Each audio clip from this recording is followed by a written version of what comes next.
What's going on, gamers? Here we are back with some more Diablo 2 Resurrected, and today I'm going to be going over some helpful tips on how you can raise your resistances. So if you're slightly newer to Diablo and really struggling as you progress through the game because your resistances are lacking, then stay tuned, that's coming up next.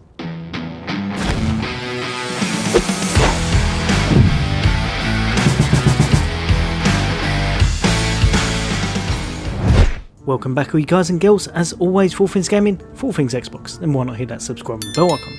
I'll bring you all the latest and greatest in content, hints, tips, guides and builds, and just some fun gameplay of all the latest games. But for today I'm here to tell you there is some hope, there are some things that you should be looking out for, and there are ways around those resistances in order to make your build a little bit better and progress through the game. Now, just in case you don't know, at normal difficulty you don't have any minus resist to your build, meaning it's pretty much whatever you chuck on your build is going to go on top and help negate that damage from that type. So for example, if I picked up an item that had 24% fire resist, just over here I'm going to be on 24%. However, as you make your way up the ranks, you start to realise that you're getting hit a lot harder, and maybe you can't work out why you're dying quite as much, and that's because as you make your way up, in nightmare difficulty you get minus 35% to your resist as standard. If you make it all the way to hell, it goes to a whopping 100%. So if I show you there, difficulty penalty minus 100%. I have 195% for my poison, meaning if I had 100% I would be at 0, but because I have 195% I'm at 95% extra. However, it's capped at 75. 75% is the maximum you can get. The only time you can get differently to that is if you've got any kind of special item that will let you get a little bit more. For example, this right here, the Inferno Strides. So as you can see just down here, fire resist plus 30%, and just above that plus 10% to maximum fire resist, meaning if I was really struggling with that fire resist I would be able to get all the way up to 85% with this item. Specialist items like that are definitely not needed. Knowing about your build, knowing what you can chuck into it, and knowing how to adapt things works an awful lot better. As you saw from my stats, they are far from perfect. I am not completely geared up on this character, but I have enough to resist to make sure that I'm not struggling too much most times. Now, one thing that I would probably say is one of the best things that you can do when you're making your way through Nightmare or when you're jumping into Hell, probably Nightmare to be perfectly honest, but this does work in Hell as well. I completed the game with it, and that's using your rune words. One of the best that I've found is definitely Smoke. So that's using the Neph rune and the Lum rune, and this right here just gives you quite an abundance of everything. You're going to chuck that on your chest armor piece. It's going to give you 20% faster hit recovery, 75% enhanced defense, 280 defense versus missile, 10 energy, but the main thing that you're after out of all of it, all resistances plus 50. That's absolutely massive. It's one of the best ones that you can get for its level, and a Neph and a Lum isn't too hard to farm. You obviously could farm it from the Countess, you could get lucky, you could trade it. The Lum is a bit of a mid-range one, but in general Smoke's not too hard to make, and I'd say if you can manage to make this rune word, it's definitely worth trying to do, because those all resistances plus 50 can really help out until you find a nice unique or something that you need to replace it with. For example, I'm using this one just up here, the Skin of the Viper Maggie, because it gives me +1 to all of my skills.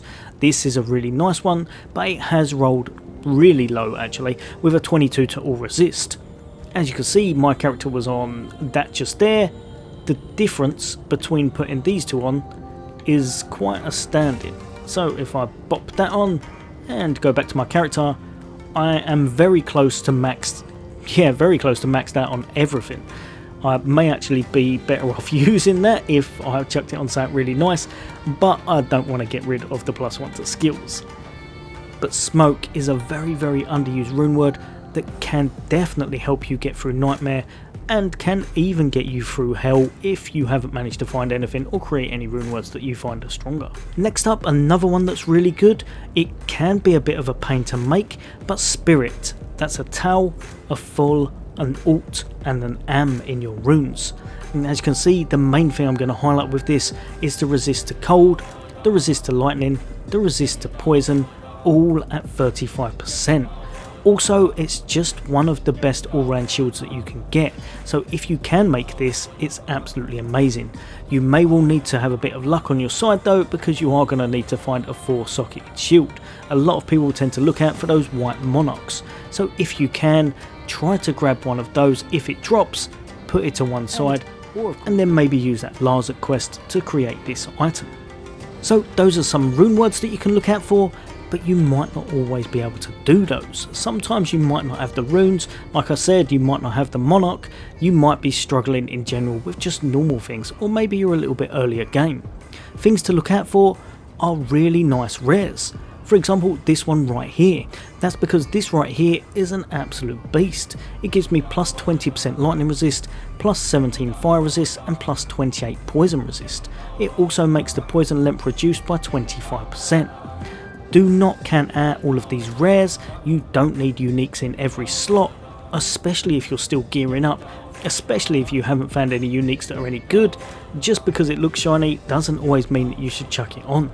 This right here, the stats on it are absolutely amazing for what I need, and a lot of times you've just got to see what you need in your build and keep hold of some of those items or chuck it on yourself if it makes up the deficit to your build. Now another one you can get, and I'm going to have to chuck this from an older video because I've actually deleted it accidentally, and that's a prismatic amulet. If you're really struggling, you can't find any kind of a nice amulet, you've not found a nice rare one, you've not managed to get any elemental resist in your build, and you're really struggling on that nightmare or hell, a prismatic amulet can really help you out. It's going to take one of each gem type, it's going to take pretty much any single magical amulet, you're going to chuck it in your Heredrix cube, and from there you're going to create an amulet called a prismatic amulet. That in itself will be able to roll between 16 to 20% to all resist. So although it may not be the strongest amulet and you're probably going to swap it out late game, if you need elemental resist and you can't find it any other way, it may be in your best interest just to make one just for the sole purpose of that, chucking it into your build until you find other stuff to help you out more. All resist is very highly sought after and can really help you out if you are struggling with those resists at any point in the game. Also, don't forget, if you're having absolutely no luck with one type of resist, so say for example you are really struggling with poison, you can always make poison resist rings. You can make a ring of each resistance if you've got the right resources and chucking them in your Heredric cube. If you'll have a look in the background here, I'm going to be making a jade ring, and as long as you've got the right resources, basically you're going to need a magic ring, one type of potion and one type of perfect gem, then you'll be able to make a ring of resistance for yourself, and it may well help you out because it always rolls 21% to 30% of that type of resist. So if you do find yourself struggling or in some kind of a bind, they really may well help you out for that one resist that you're lacking. If you need to know all the recipes for this, just have a little look at my channel and I should have them all on there. Now, like I said, the items are absolutely amazing for helping you out. Don't discard any of those yellows, even any of the blues. If you think it's got some nice stats on, you may well want to wear it just to make sure that your build is not lacking in a certain way. Other things that can really help you out though is trying to find things such as this, the charms. Keeping a lookout for all of those small, even large and grand charms, depending on what stage of the game you're at, is definitely worth it. For example, these small charms right here can roll up to 11% on a resist.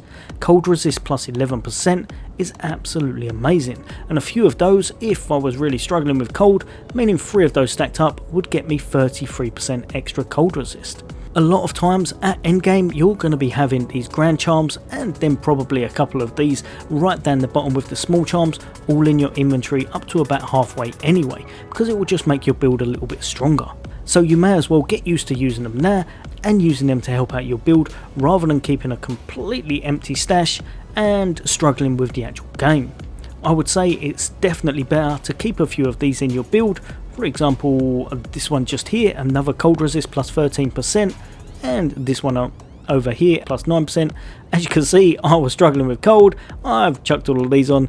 If I needed something else, I would chuck it up here, or down here, pretty much wherever I needed to, just to help me get by in the game. If you need to teleport out a few more times, if you need to get rid of your gear, if you need to sell stuff, it's still going to work out in your favour, being able to boost your elemental resist, whatever you're lacking in, by using these small charms and these large charms, when I go to the right one, and of course these grand charms if they've got anything on that you need. You will be able to find a lot of these throughout your travels with different stats, different elemental resists. Chuck them in your stash for the time being, and when you find yourself making your way towards Nightmare or making your way towards Hell, chuck them on your inventory or in your inventory when I can speak properly, just to kind of help out on whatever you need. For example, I didn't realise I had that much cold, I must be lacking a light cold. But yeah, if you need it for fire, find some fire ones, chuck them in, don't just leave them in your stash. Charms are well worth having in all of your builds, and at endgame, like I said, you'll probably be bopping on some charms anyway to your actual plus skills, so you may as well get used to it now. Right, you guys and girls, just a quick one today. Hopefully that'll help a few people out if they're a little bit newer to the franchise. But as always, for all things gaming, for all things Xbox, take care. I'll see you on the next day.